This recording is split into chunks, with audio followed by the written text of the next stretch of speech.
Well, let me start by saying that I spoke with Mr. Poilievre today and advised him not to make a statement. Mm. There's no need to. He's got other things and arguably bigger things, honestly. And I don't mean to minimize the ostriches, but we're trying to save the Canadian economy. I don't think he needs to embroil himself in this at all, frankly. Well, the people Um, want it. The people want him to. I can tell you that much. Next, we've got to address the ostrich situation in British Columbia. This Liberal government has done a terrible job being accountable and transparent. These animals are the private property of the farm owners, and if the government is going to come along and forcibly cull these birds, they have to explain why. Mark Carney has to answer for their lack of transparency, for their delays, and for the mismanagement of this issue. We're calling on the government to do the right thing. Parliament is back in session, and in a recent question period, the battle for the birds taking place in Universal Ostrich Farms in Edgewood, British Columbia, was a hot topic.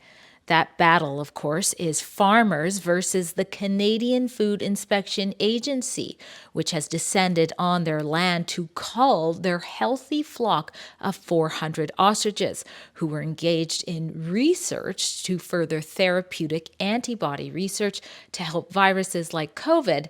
And now, since they've recovered 9 months ago from the avian flu, that virus could have been next for them to champion. I'm Drea Humphrey with Rebel News, and today I bring you an interview with MP Scott Anderson, who is one of the MPs who recently spoke in the House and who has been shining light on this issue for a few months. This Liberal government has failed to do its job by letting the Canadian Food Inspection Agency order the slaughter of a herd of ostriches with no transparency or communication to farmers or Canadians. Since the beginning, and apparently unlike the CFIA, I've actually met with the farmers and raised their concerns publicly. These farmers love their animals. Senior academics are begging for access to potential research on diseases. Canadians are traveling from all over across the country in outrage. This communication fiasco has been allowed to escalate into a crisis, and now tens of thousands of Canadians have raised their voices on the issue, wanting to know why. Why isn't the Liberal Agriculture Minister forcing the CFIA to properly retest these 400 ostriches? Why would the Liberal Health Minister want to throw away valuable potential medical research? The nation is watching and Canadians demand answers. Why won't you explain yourselves? All right, MP Scott Anderson, representing Vernon Lake Country, Monashee. Thanks for being on Rebel News. of course. Now, as we're filming this, yesterday, the Conservatives went pretty hard in the House when it came to the ostrich story. You asked why. Why is the Liberal government not giving answers?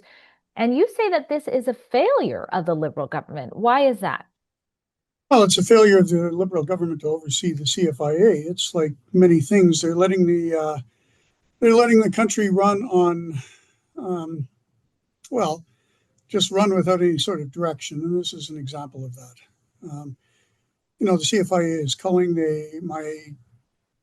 My chief of staff was at the farm yesterday, waiting to talk to them just to find out what their position is, given the stay of execution, and, see how the birds are behaving.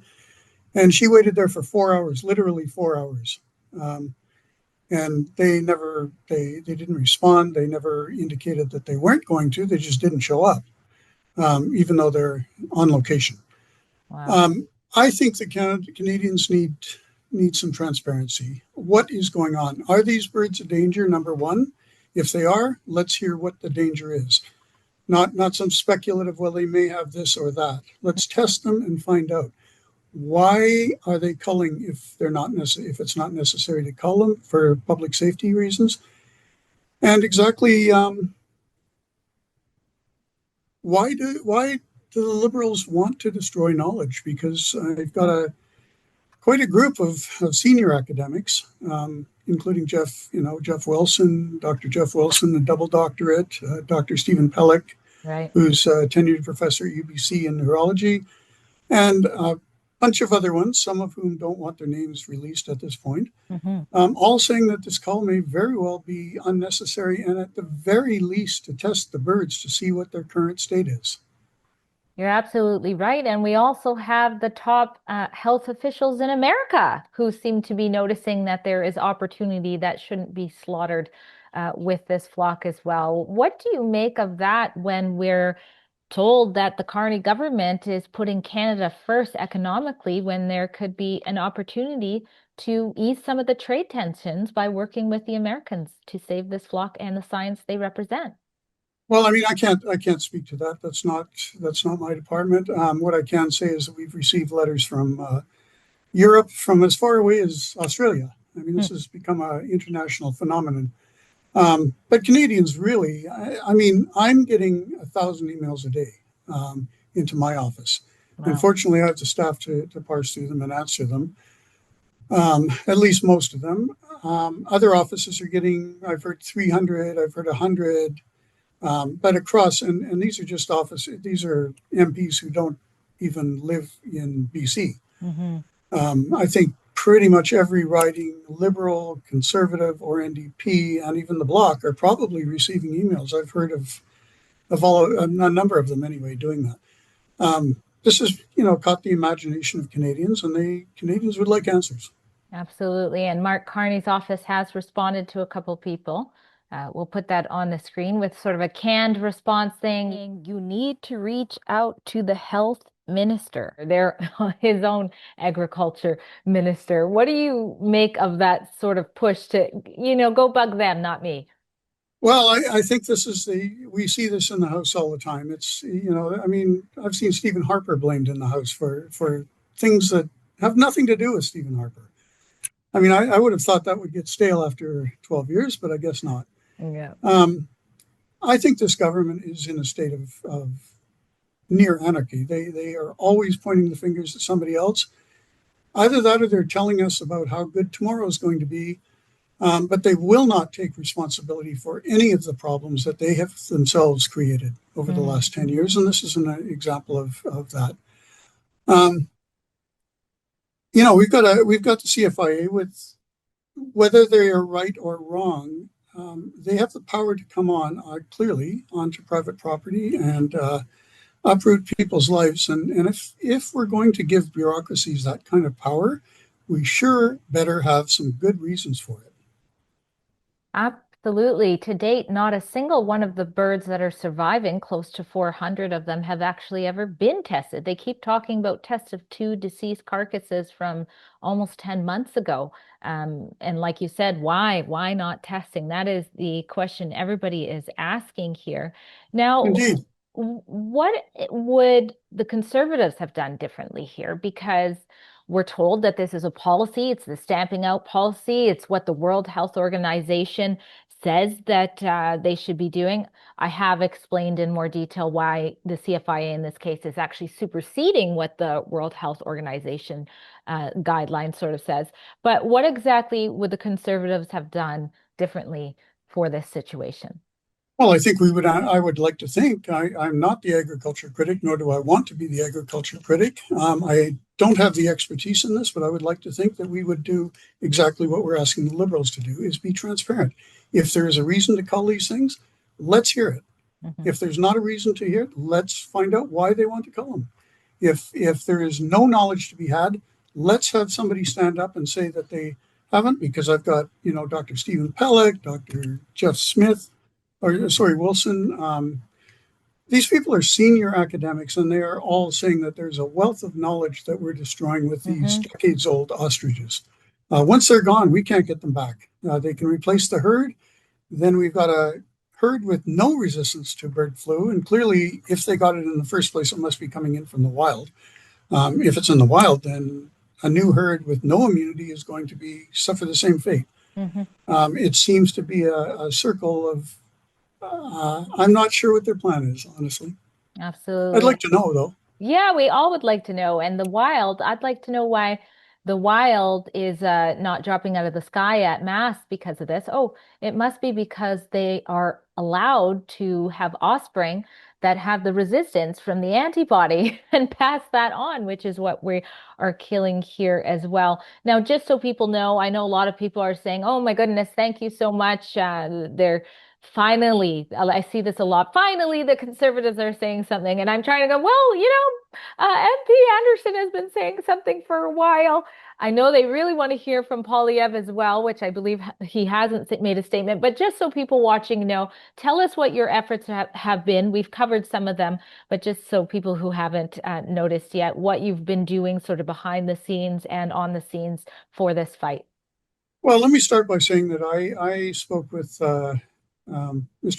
Poilievre today and advised him not to make a statement. There's no need to. He's got other things and arguably bigger things, honestly. And I don't mean to minimize the ostriches, but we're trying to save the Canadian economy. I don't think he needs to embroil himself in this at all, frankly. Well, the people want it. The people want him to. I can tell you that much. Well, they may want it, but I don't think it's necessary. And I very much support him not doing that. Okay. I'm saying everything there is. The other Conservative MPs are saying the same thing. I don't think it makes a difference whether he enters the fray or not. It's just a distraction to him because there are huge things that impact all Canadians.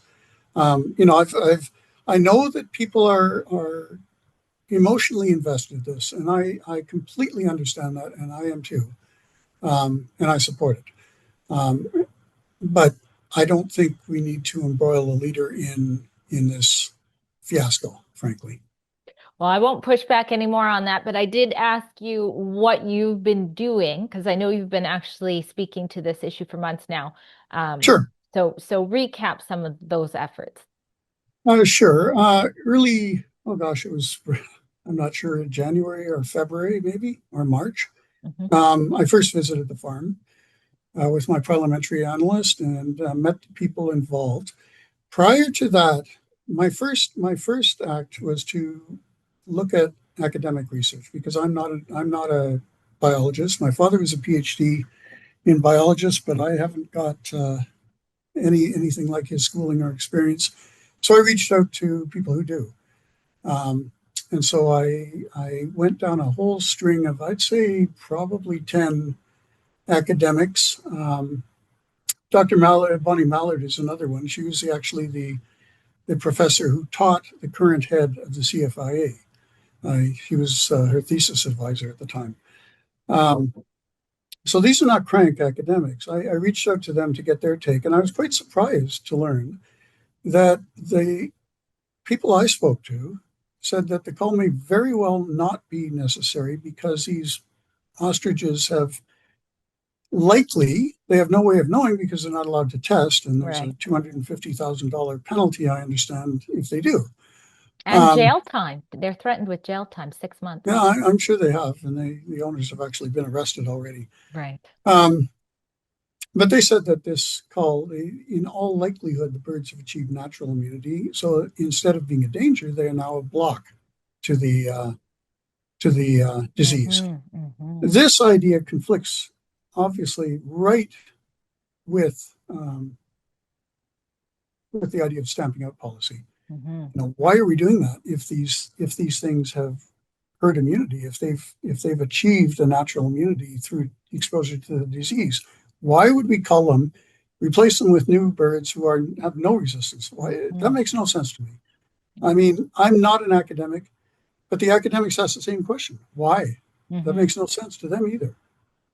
Well, that's the $1 million question. Why? Thank you for taking some time to speak to this issue on Rebel News. We're following this story closely. I have been covering it since the beginning of the year. And you're right, it's getting international attention, which the farm slogan from the beginning has been the world is watching. And it seems the world really is. MP Scott. Well, the nation certainly is. Yeah, the nation. Thank you so much. Thank you. Rebel News has been covering this story intensely for you since the beginning of this year. And we've also been at the property, making sure you don't miss out. If you appreciate the boots on the ground journalism we've been bringing you, as well as helping to bring attention to this important fight, please consider donating what you can at our special website called SaveTheOstriches.com.